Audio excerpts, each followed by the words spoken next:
Ayan ang ating adobo. Adobong pork ang ulam natin ngayon. Ayan. Tignan nyo naman ang itsura. Yummy, yummy. Medyo natuyuan na. Nilagyan ko pa ulit ng konting tubig kasi medyo natuyuan ng sabaw.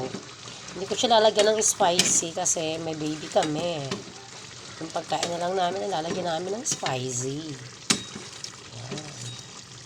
Masarap po ito, malamig yung kanin.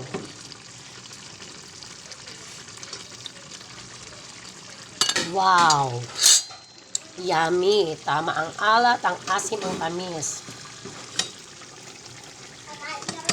Yan ang aming pork adobo. Medyo ano lang natin siya. Patuyo-tuyuin pa natin ng konti lang. Kasi dinagdagan ko siya ng sabaw. Medyo natuyo na kasi kanina. Ang sarap po ng taba niyan. Parang sinukmani na.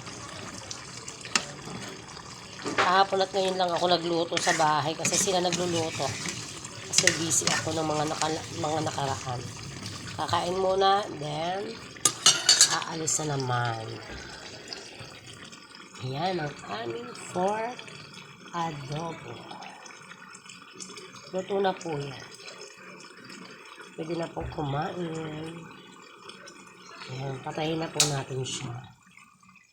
Sarap oh. Ang yummy yummy oh. Naglalangis-langis oh. Diba? 1 kilo lang po yan. Yung malambot na part ng ano yan, ng pork. Ayan, kakain na kami. Let's go. Samahan nyo kami sa aming pagkain. Ayan. Yummy, yummy.